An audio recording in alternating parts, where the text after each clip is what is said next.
We never know where our journey is going to take us, and today's episode is a great example of that.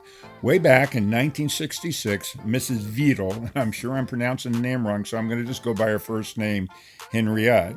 Henriette rescued a cat and her kittens, and I'll bet you can guess what happens next.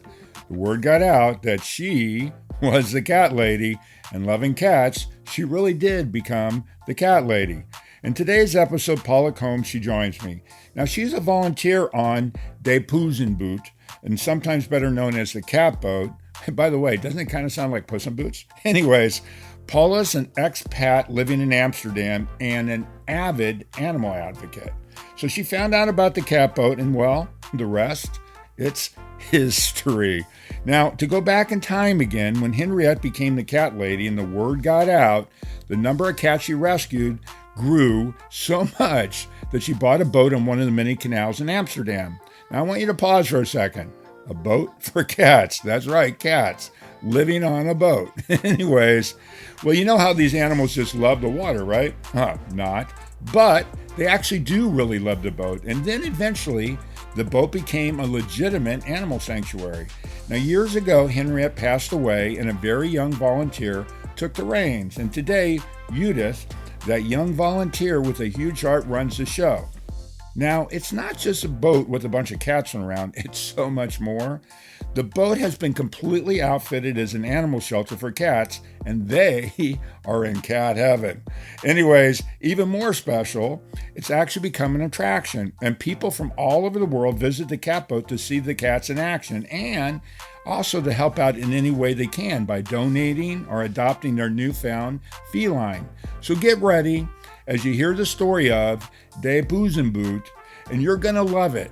And it really is, get ready, the cat's meow, literally. For real, for real, for real, for real, for real, for real, for real, for real, for real, for real, for real, for real, for real. Got a bunch of furry friends and I love them all the same. I'm an animal lover, veterinarian is the name. Let's share some pet stories from heartwarming to strange, losses and games, from wacky to insane. For real. You're now tuned in to For Real with your host, Markakyle.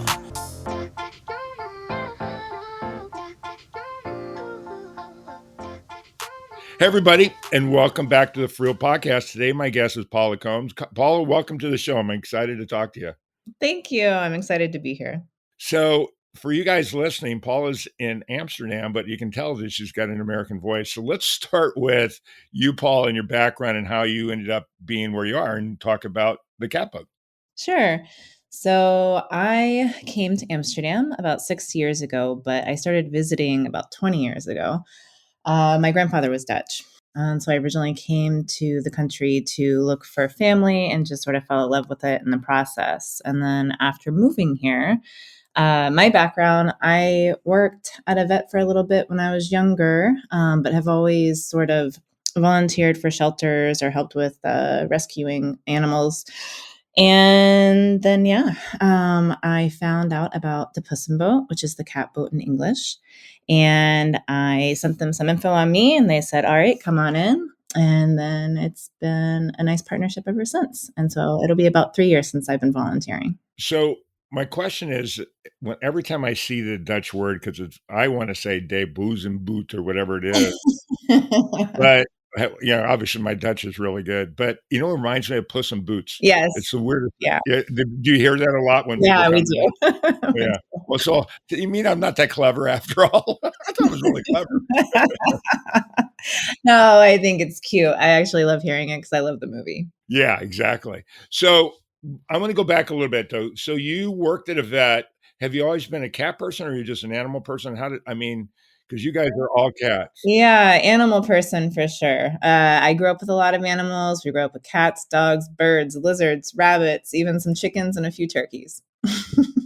So, okay, but I'm gonna get to your journey a little bit more. So you move over there, and I guess I'm assuming, did you speak Dutch when you first came there, or have you learned it since you've been there? How'd that work? So I am still learning Dutch. It's a difficult language, but I really do want to learn it. Sure. And so that's been a process, but the boat has actually been great about that. And Judith, who runs the boat, has been very helpful. So I am actually need to take my exams this coming fall, and then hopefully I will get permanent residency in January. Well, that's cool. And so, so you took classes. You also doing Duolingo? I do Duolingo for Italian. Yeah, so Duolingo is helpful. I've It's definitely not great. It's helpful. It's a good word. It's helpful. Yeah, exactly. It's not like you can't rely on it, of course, and it can be a little silly at times, but it's definitely been helpful to sort of get a base, and so that's really helped with me studying for the exams.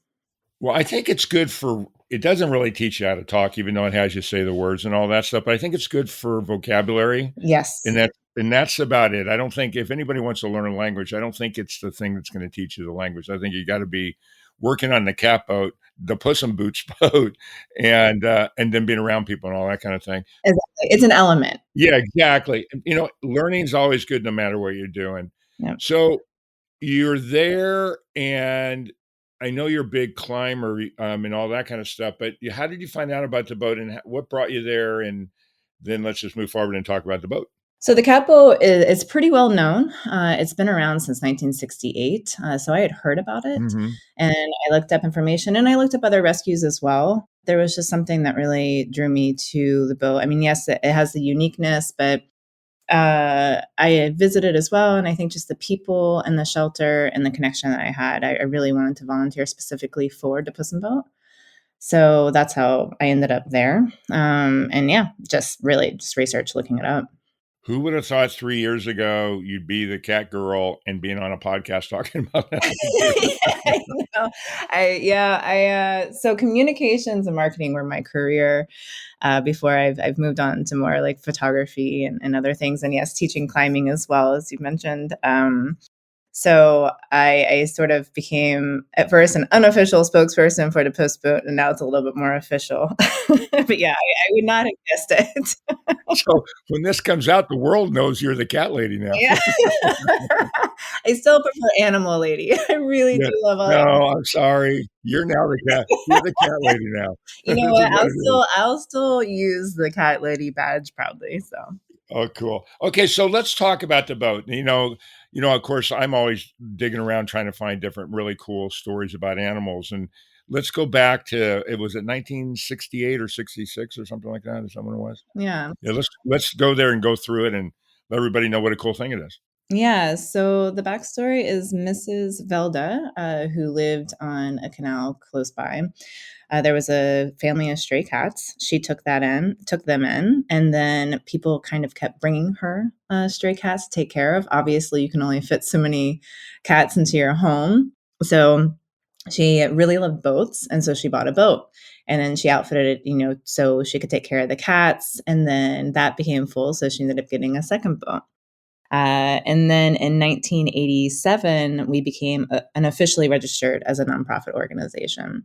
And unfortunately, along the way, the city, as water is real estate in Amsterdam, they really lobbied for us only to have one boat. They did win. So now we only have one boat, but that we are still running. And that's kind of the story on that. So how many cats are on the boat right now? We can have up to 50 cats at a time, and that includes our quarantine. So we have cats that permanently live on the boat, and then we have cats up for adoption, and then we have cats that are waiting in quarantine. Just like any other shelter, they need to be in there for 2 weeks. That's where they get their vaccinations, check if they're healthy, make sure if they have a chip or not. People have 2 weeks to claim them if that is the case, or if we can't locate them. So, and that's the total. So the total is 50, but at any given time, how many we have, it's such a revolving number. Sure. We adopt out pretty quickly.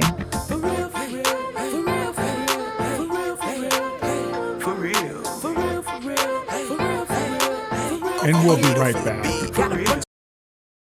We are supported by purr-fect, providing stem cell therapy for pets. As a pet lover, did you know your pet can benefit from the incredible healing power of stem cell therapy? Prep Therapy offers a groundbreaking solution taken right from your pet's own blood. Say goodbye to joint pain, arthritis, kidney and liver conditions, and more. They'll experience faster recovery, increased vitality, and extended quality of life without the need for surgery or harmful drugs. Put the wag back in their tail and discover PrEP therapy today at PrEPVet.com. Save 10% with promo code FurRealPodcast, covered by most pet insurance. So back to the 60s when she does this. So what I read on your guys' website was that and she found this mother and kittens and took care of them. And next thing she got known as the cat lady. Yeah. And then 'cause people just started, which is kind of weird, just because you got a couple cats. So she must have been eccentric at some level, I'm assuming, because how does the word get out that somebody all of a sudden is taking in cats and everybody starts bringing their cats to them? Well, yeah. So I think, I mean, I don't know. I unfortunately never got to meet her. She passed away long before, or before it came to Amsterdam. But I think just once people know that if you're taking care of cats, I mean, even now, so people know that I've been volunteering for years now at the Poezenboot, that I get messages, oh my God, we found this cat. What do I do? This cat is ill. What's the next step? Where should I bring them? Are people just asking questions? So I think once they know that you care about something, then you become that sort of representative. So I imagine, especially back then, neighbors were probably a little bit closer. Amsterdam now is even more of a bustling city. It always has been. But I'm sure she just became known in the community as, okay, this is a resource where I can bring injured cats or cats that need homes. Well, what's funny is because, I've been to Amsterdam, but, if you go to cities like Rome or you go to Morocco or whatever, you see cats everywhere. I don't remember seeing a bunch of cats running around. It's not like that there at all, right? You're very correct. So we do not have a stray cat problem. A lot of the cats that you do see outdoors are usually people's cats. Right. We don't recommend, people let out their cats. If they have a garden, if it's safe, they stay close to home. If it's a controlled situation and it's a cat that has never been indoors and they're not going to adjust no matter what you do, then that can be an exception. Right. Especially in the city, there are a lot of dangers and sad things happen. But now you'll see a lot of cats even with a little GPS collar on them as well. I like seeing that at least. They can locate their cats. A lot of times people will think, oh, this is a stray cat. And I'm like, well, please make sure that it really is a stray cat because there's a lot of people that just let the cats roam. It's funny. I never thought about GPS collars. I'm sure like the Apple AirTag and stuff like that, so you can find your cat. That's pretty fun. Yeah. Yeah. You'll see they have these little boxes on there. Works great.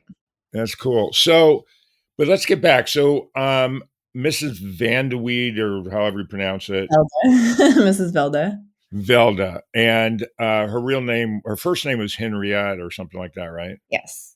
Okay, so the woman that now is kind of in charge of everything is Judith, or Judith, as you guys say. Yep. How did she get involved? Because I think she was like a teenager. This is website stuff. So what I read was she was a teenager when she got started really early on. So let's talk a little bit about her and see, how she got involved. Yeah, so she, from my understanding, is that she just started volunteering and helping out.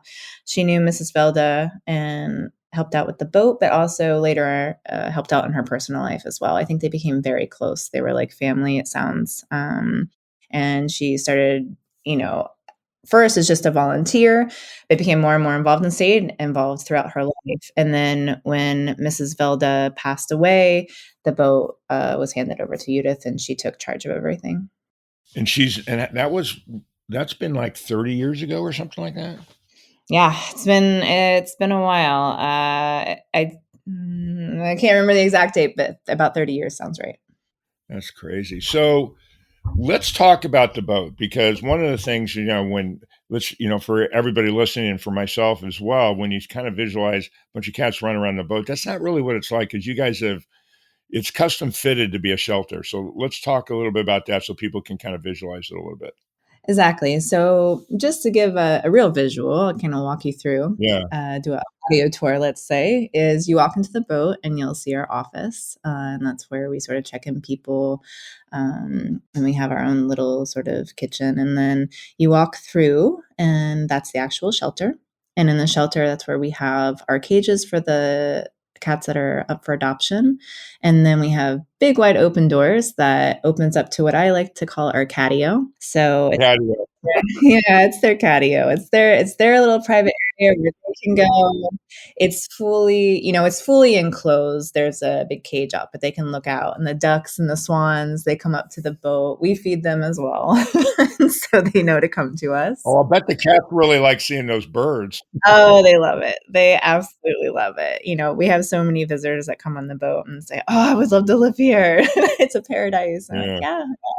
"Yeah." We understand. And we try to make it as much as possible a paradise for the cats. And then in the back of the boat, that's where the entrance is actually on the other side of the boat. So we have two entrances, but the back entrance is for staff only, and that's where our quarantine is.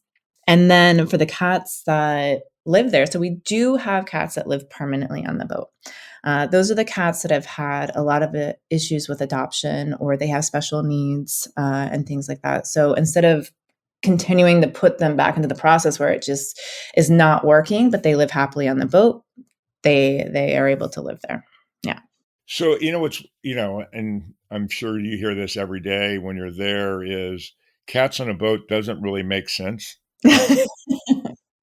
Cats don't like water. So, and they're fine with it because they're just living on the thing. They don't really think about the water, I guess. No, yeah. So they're not in the water, but they love the things that play on the water, like the birds and the people that Yeah. come by on the other boats. And we often have boats come by and kind of wave and say hello to us, and they look at the cats, and cats look at them. And we have some unfortunate butterflies that get in through the cage at times, and those the cats really love those as well. Those become cat toys. Can they get out? Are they inside, or can they get outside and walk along the edge of the thing? No, no, no, no, no, Okay. no. And unfortunately, sometimes on social media, that rumor will go about, is that the cats are just roaming about and the boat is moving. So our boat is stationary. It is a boat. It is floating on water, but it's stationary. It's a shelter for all intents and purposes. It just happens to be on a boat. It's completely closed off to where the catio that I explained. So there is a cage, and so they are outdoors. It's completely closed off, so they have no access to the outside. Okay. And then if I'm visiting Amsterdam, because you guys get guests and that, walk me through, for anybody that happens to know they're coming to Amsterdam or whatever, and especially they're cat people like you are. Anyways, what they do and how they can do that and go to, because it's a tourist attraction now almost. It is. It is definitely a big tourist attraction, and that comes with pros and cons. Right. We try to educate as much as possible. A lot of people will come to us thinking that we're a cat cafe and not understanding that it's an actual rescue shelter. And we do have 3 days a week that we're open to the public, Tuesdays, Fridays, and Saturdays. And then we're open from 1 to 3. So we keep it a couple hours. So that way the cats aren't overstimulated. The cats love the visiting time. They're all excited when people come in and they, kind of get their pets. But you can even see towards the end of the last hour, they're like, oh, okay, we've had about enough. They get a bit sleepy. They're taking their naps. They know exactly when visitors are supposed to leave. And that way we can bring people in, educate them on what we do. They can see the cats and, have that sort of positive interaction.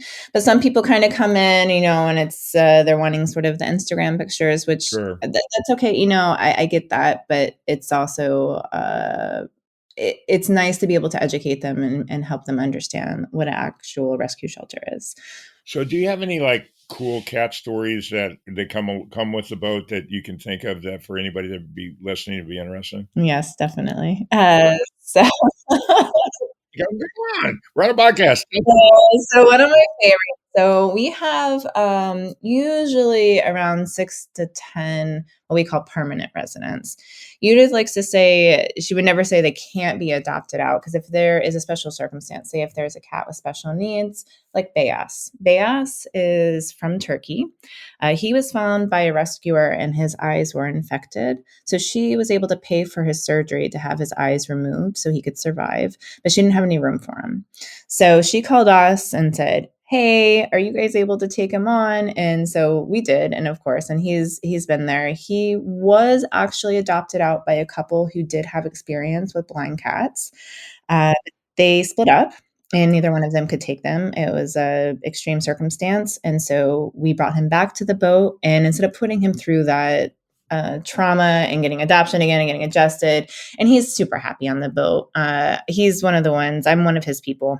If I'm there in visiting hours, He's one of your people. it's all over. He's on my lap. He's demanding to be on my lap. He's not going to let me get up. That's that. He is ruler of the boat and ruler of me as well. So how did they know he's from Turkey? They brought him from Turkey when they first moved? Yeah. The rescuers. So we have quite a number of rescue groups here, and they work a lot with more so Romania and Greece. Turkey, though, they have a lot of stray cats. The stray cats are taken care of quite well by the locals. But there are still obviously some sad situations where, they would be better off in a home. And Beas was one of those situations where he probably would not have survived had not this woman intervened. So yeah, he's completely spoiled rotten. People ask all the time, well, how does a blind cat get around? And it's just like a person, you learn your space. Yeah. He doesn't have a walking stick or anything, but he does do little gentle nudges and bumps. And it's very rare that he really bumps into something hard, but we just try to keep everything on the boat in the same place. So he knows exactly where it is. I mean, there were 3 blind mice. There can be cats that are blind too. Yeah. Well, we actually did have 3 blind cats on the boat for a few months. We had a temporary permanent residence while we were looking. It was a brother and sister who were partially blind. We think we got the sense that they were able to see maybe some light and shades, but clearly couldn't fully see. They kind of walked around just like Beas. They kind of felt things out, bumped into things a little bit. And so they lived on the boat with us for a bit while we found the right type of owner for them.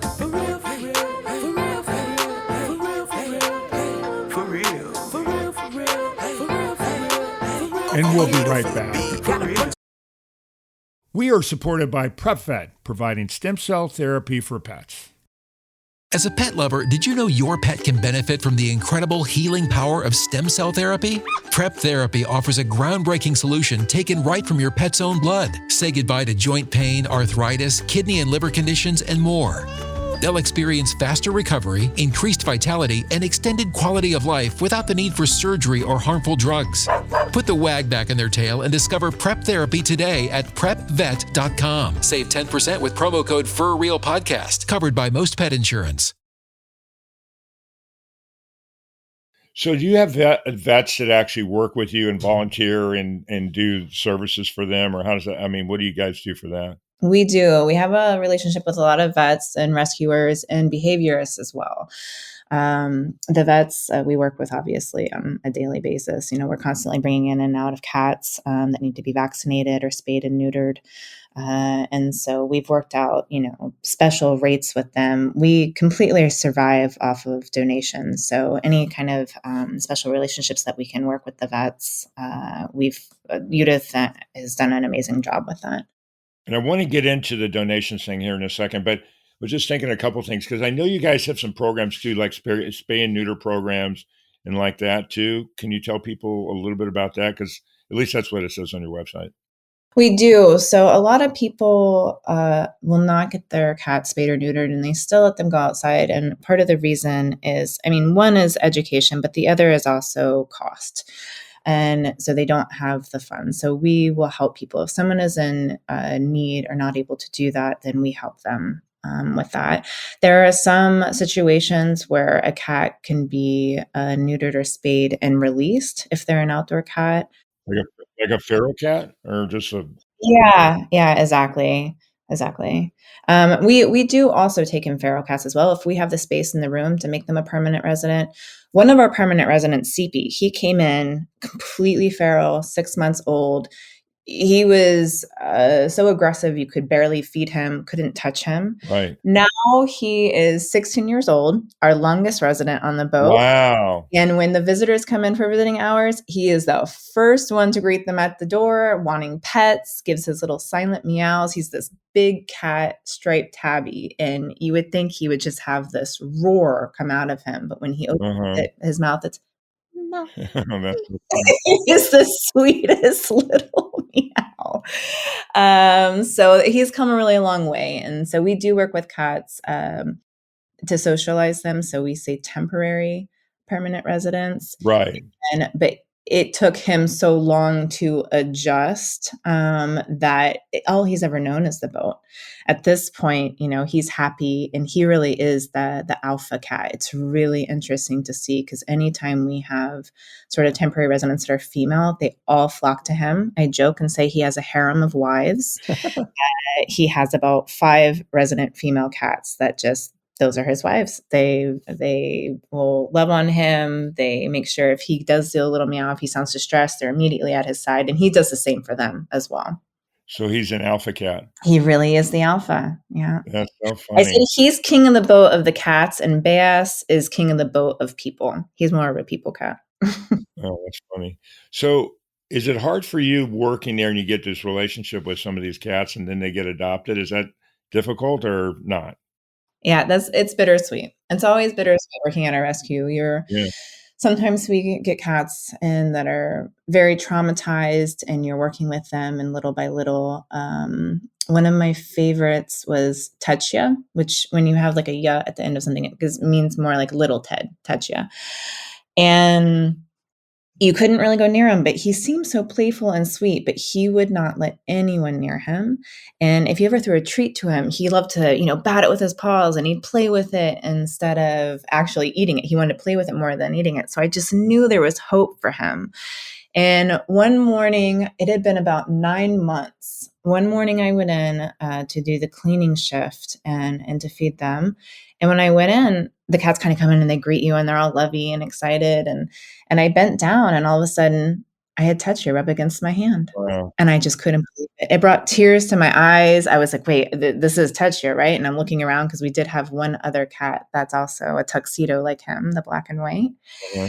And yeah, it just brought me to tears because we'd worked so hard. And he is one of the cases that we did end up adopting him out, even though we considered him a permanent residence, but he'd come such a far way and he was ready. So that hurt. That was a difficult one. But we also check in, and the people often will check in with us and let us know how they're doing. And sometimes they send pictures, which we love. It's always really nice to know that the cats are doing well. Now, you guys have social media and all that kind of stuff too, right? Yes, definitely. And for everybody that's listening, how would they find that? We are on Instagram, Facebook, and TikTok, and it's the Poezenboot. DET. Poezenboot. And they can also put cat boat, and it'll come up as well. Are you guys on TikTok too? We are, yes. Yeah, I bet there's some fun stuff on that. Yeah. I actually run the TikTok account, and I fully admit I've been a little slow on that. So apologies to everyone. I promise to get back to it soon. Someday. I got a little busy. The clock is ticking. A little busy as per usual, but Yeah. I promise I've got lots of videos. I just need to do some editing, and I'll be back on there soon. Cool. So let's let everybody know, because one of the things that when we talked, and you kind of alluded to it earlier, is that you guys have no funding other than donations. So walk everybody through how expensive it is to do that and what people can do to help you guys and how they can get a hold of you or whatever the deal may be.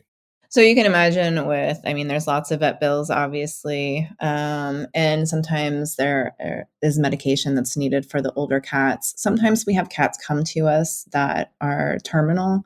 One of our cats came to us and we were not aware. The person that surrendered her to us did not let us know that she was ill. But obviously we quickly noticed that there was something that was wrong, but then it became apparent. It just got worse and worse. And then we found out that she had a type of stomach cancer. And so she became a permanent resident, and she lived out the rest of her life. And so you can understand that it's expensive to keep her as comfortable as possible. That was a hard goodbye as well. But it's also very satisfying to know that we're able to provide cats like that a place to live happily until their last days. So costs do go up, and it's also the maintenance of the boat. So everything goes back to the maintenance of the shelter, which is the boat and the cats. And so all merchandise, anything that we sell, all goes directly back to the boat as well. And what kind of merchandise you got? Do you have stuff online that people could buy merchandise that would help give you guys that or not? I don't think we have an online store yet. Yeah, that's a great idea. I'm sure it's been brought up to Judith numerous times. But we also need help. Even the person that does our website is a volunteer. We are solely run off of all volunteers. So the boat is entirely run of all volunteers. Anything that we do, like our website, any design work, all of that, it's all done by volunteers. Some wonderful people and a really great team. And so, but we sell shirts, we sell hats, we sell keychains, cat toys, all sorts of stuff. I think the girl that runs the TikTok thing should set up that online store. That's what I think. Oh, the girl who's too busy to do the TikTok should build the TikTok I think that TikTok cat lady should definitely do that. If people do want to donate, I mean, do they just go to the website? I know that we're gonna for you guys listening, in the description we'll have some information on that. But for now, if somebody's listening and doesn't have the time to go to the thing, what would they do? Just go to the website, or what would they do? Exactly. They can go to our website, and there is a page where you can donate. I know that there's a place that they can put in their details, but I will try to provide a link for your description that they can go to. Cool. Now, I want to do one last thing before we get into the joke thing. I'm sorry, guys. I know you're cringing already when I say joke, but let's talk a little bit more about Judith. You and I had a conversation before we did this recording, and what a great person she is. Just because, one, I reached out to you guys. She's the one that got back and put this together. And I know she's got this huge heart. Can we just kind of talk a little bit about how great she is? We can. She's going to be really upset with me. Oh, that's my fault.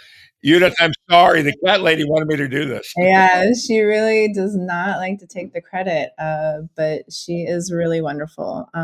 As a colleague, as a friend, as someone who has looked after these cats, I definitely admire her, and I feel very lucky to work beside her. Well, I can tell you my experience without having even talking to her, just emailing back and forth, how kind she was to me. So, Judith, I really, really appreciate you doing this. And now you got to listen. There's a way to get her to listen. I will make sure that she listens to the podcast. Okay, cool. So we're at that time, and as I always tell everybody, I know you cringe and all that, but are you going to tell a joke, or am I going to tell a joke? No, you got to tell the joke. Oh, you already gave up already? Okay.